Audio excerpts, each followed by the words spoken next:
You're watching Drake Wing Gaming. Enjoy the video.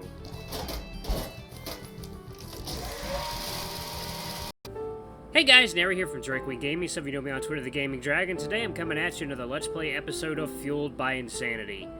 So, let's see. We're at Marshall's place right now. His roommate was having a little bit of fun. We didn't get to meet the roommate. So, let's see what happens in this episode, shall we? I hope you're all doing well. So just sit back and let me entertain you. Alright, let's do it. The first thing you want to do is hit your ball through both of these. With how close the wickets are, I barely need to use any power to get the ball through. The only problem is that I'm not sure how far I should be hitting it. Where am I supposed to go afterwards? Like, where should I be aiming? You'll be aiming for the one on the right side of this. The closest one on the right. Basically, you zigzag back and forth between the middle and right wickets until you hit the other post at the other end. And you come back and zigzag between the left and middle ones. Then, when you hit this post again, you win. Each time you hit your ball through a wicket, you get another shot. The whole reason you start out so close to a double wicket is so you get 2 bonus shots after your first one. I'm not sure if any of that went over my head or not, but I think I somewhat get what he's saying. I'm sure I don't have to worry too much if I forget some of it later, since Marshall's usually pretty good at being patient when teaching people new games. Alright, so I just hit this. I give the ball a light tap with my mallet, and it doesn't go nearly as far as I expect. The ball is actually a lot heavier than I expected. It only barely went through the second part of the double wickets. Now you get 2 more shots. You want to aim for that one on the right. Marshall points at the wicket, which doesn't look like it should be too difficult to get to. I take another swing. This time I've hit the ball too far and it rolls diagonally behind the right wicket. Whoops! Maybe going first was a bad idea. I look back to my friends to gauge their reactions. I think you can still make it through if you go... I think you can still make it if you go through backwards. Am I allowed to? No idea. Is that a yes or a no? This is only my 3rd time playing croquet. Croquet. God! How do I say that? Croquet. Croquet. I'm going to say croquet. Croquet. I know people saying croquet is food. I know it's food. I don't know why I'm saying croquet. It's croquet. Damn it. First time I was told you had to go forwards. First time I was told you had to go forwards through the wickets. Second time I was told it didn't matter as long as it went through. I'll let you guys choose. Huh. Thinking about it, it would make sense for you to need to go forwards. If you're playing a racing game where you have to go between flag checkpoints, it doesn't count if you drive through it from behind. You always have to go forward. This isn't a racing game. This is croquet. This is croquet! Yeah, well, it kind of looks like a racing game. You're a doof. Rude. How was that rude? Because he's not a doof. He's a dork. Why am I a dork? You were gushing about Rian 5 minutes ago. It's not my fault dragons are great. They also don't exist. They're still great. He says, in a world populated by furry creatures, there's no dragons in this universe. Who's Ron? Dragon from Sasato. Oh, right. Maybe I should take my next shot before they start talking about that book even more. Since we're going with Ted's rule of no going through the wickets backwards, I do the only play I have and hit my ball in an attempt to line myself up for the next turn.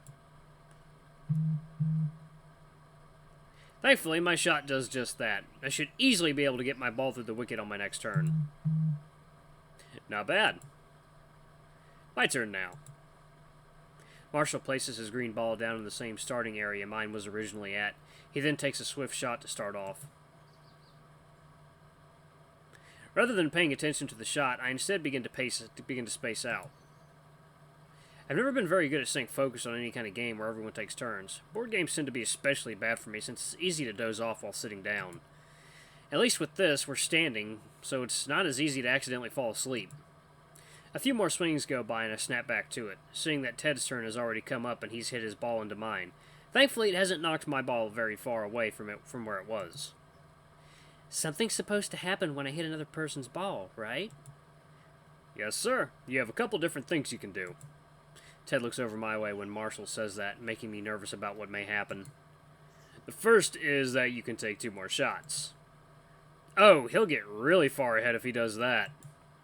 Or you can put your ball next to Jeffrey's, put your foot on your ball to hold it in place, and then hit your own ball so the force will send Jeffrey's ball flying away. Oh. You wouldn't do that, right?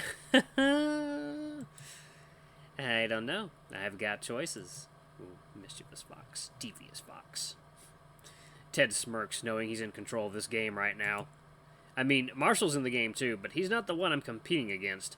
I expect him to win because he's played this game before. So, what are you going to do? Are you going to hit Jeffrey's ball away, or are you going to take the 2 shots? Ted looks over my way with a smirk on his face, and I already know what my fate will be. Hi there, buddy, friend, pal. I'm not your pal, friend. I'm not your buddy, guy. By the way his tail is flicking, I already know there's no way to convince him otherwise. So, you're gonna knock him out. I look back at Ted with pleading eyes, hoping for the slim chance that maybe he won't hit my ball away after I got it lined up so perfectly. Mercy? I mean... You are giving me mercy, then. Maybe if I smile enough, I'll convince him. You did try to trick me at the beginning of our air hockey match the other day. I did? You tried to distract me to the first point. Oh, yeah, I forgot about that. To be fair, I messed up and scored on myself when I did that. Ah, but you did try it. Shame on you, Jeffrey. Who would ever do something like that to get an advantage at a game? Didn't you pick the green ball just to make it harder for us to see? Green ball? I have to look around for a while before I finally end up spotting his ball on the course, right behind the same wicket I hit mine behind earlier. So that's why he chose green. As I'm busy looking at Marshall's ball, I hear the sound of Ted smacking his mallet against a ball. When I look up, I see my ball rolling all the way back to the starting area. Well, you can't blame me for trying to stop it from happening.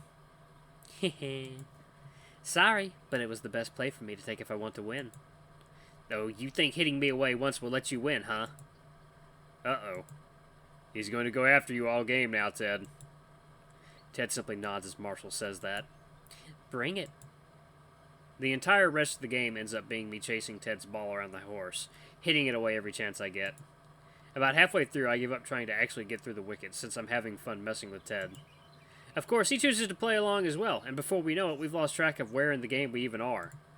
Marshall easily takes first place since nobody's around to interfere with him.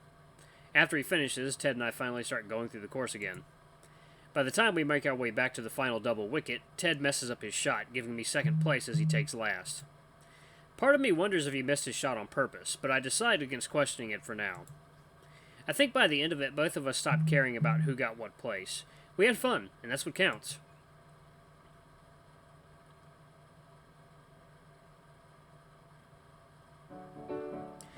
The moment we step back inside of Marshall's house, my sense of smell is overtaken by the scent of something delicious, though it's hard to pinpoint what exactly it is.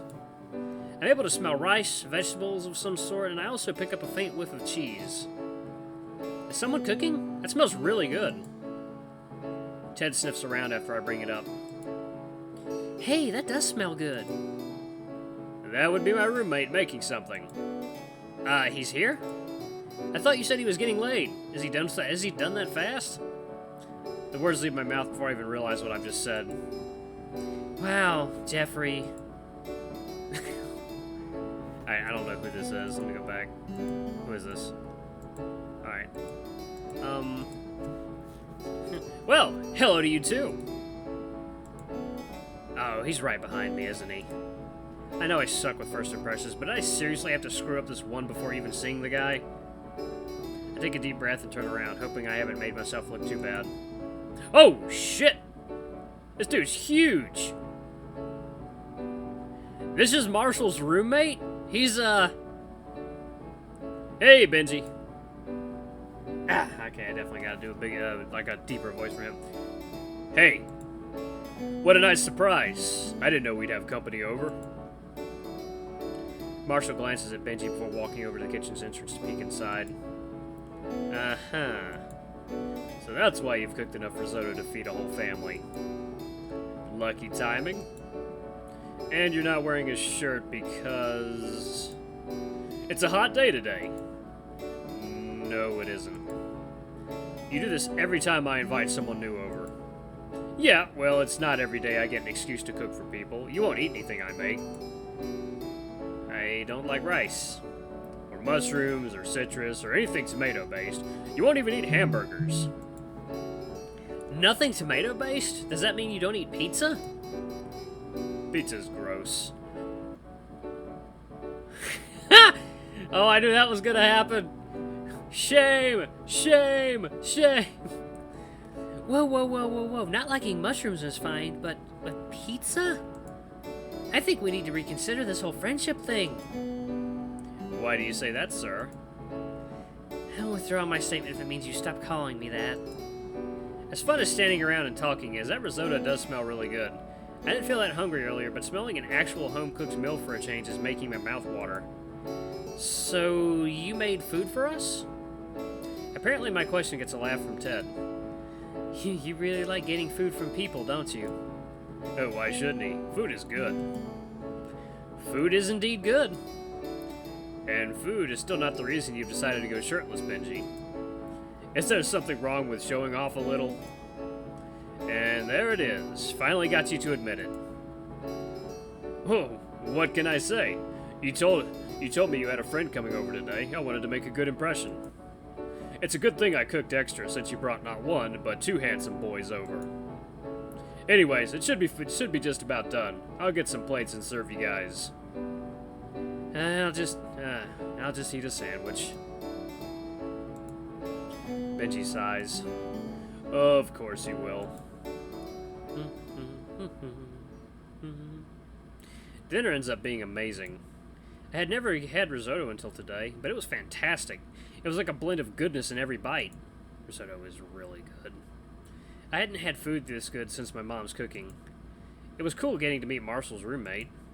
I didn't even know he had a roommate until today. Then again, I don't think I've ever bothered to ask Marshall about his personal life. From what I gather from talk at the dinner table, he's met both Sean and Tracy before too. I was the last member of our friend group he met. Well, then again, I don't think Benji met Darren either. It's easy for me to forget that Darren's part of our group now. By the time night rolls around, I don't feel tired enough to go to sleep. Even though today was fun, I can't take my mind off the idea that I'm somehow doing things wrong. I'm doing things to make myself happy in the moment while trying to ignore that things could crumble down any second. That's what I've always done, but it's never helped in the long run. Then again, Kaijuro hasn't exactly told me what I should be doing, so maybe it's okay?